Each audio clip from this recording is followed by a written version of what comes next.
Hi friends, இன்றைக்கி நம்ம இந்த வீடியோவில் என்ன பார்க்க போகிறோன்னா சம்மங்கி பூ வச்சு ஒன் சைடாக மாலை எப்படி கட்டுறதுன்னு பார்க்கலாம்.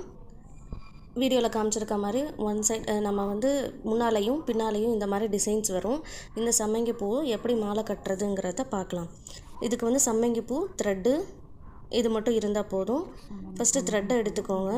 த்ரெட்டில் ஃபஸ்ட்டு ஒரு பூவை எடுத்து நம்ம நார்மலாக எப்பயும் பூ கட்டுற மாதிரி எடுத்து ஒரு பூ மட்டும் வச்சு கட்டிக்கோங்க. நெக்ஸ்ட் அதே மாதிரி இன்னொரு பூ எடுத்து மேலே வச்சு கட்டாமல் கீழே பார்த்த மாதிரியே வச்சுட்டு கயிறை எடுத்து ஃபஸ்ட்டு போட்டு வச்சுருக்க பூவையும் சேர்த்து பின்னிட்டு அடுத்து எப்பயும் பூ கட்டுற மாதிரி போட்டுக்கணும். இழுத்துட்டிங்கன்னா அவ்வளோதான்.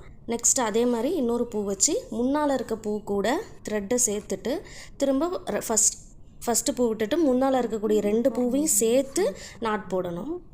அதே மாதிரி தான் அடுத்த பூ எடுத்து முன்னால் இருக்க பூ கூட சேர்த்து அடுத்துட்டு ஃபஸ்ட்டு அந்த 2ஐயும் சேர்த்து த்ரெட்டு போட்டுருணும், நாட்டு போட்டுருணும். இதே மாதிரி கண்டினியூவாக பண்ணிகிட்டே வந்தீங்கன்னா உங்களுக்கு மாலை ஷேப்பில் கிடச்சிடும். ஃபஸ்ட் எடுக்கணும், இது கூட வச்சு முன்னால் இருக்க பூ கூட சேர்த்துக்கணும். அடுத்து ஃபஸ்ட்டு 2ஐயும் சேர்த்து நாட் போட்டுக்கணும். அதே மாதிரி ஃபஸ்ட்டு பூ எடுத்து முன்னால் இருக்க பூ கூட மேலே இருக்க 2 காம்பையும் சேர்த்து நாட் போட்டுக்கணும். இது மாதிரியே ரிப்பீட்டடாக பண்ணிகிட்டு இருந்தோம்னா நமக்கு அழகான சம்மங்கி பூவில் ஒரு மாலை கிடச்சிரும்.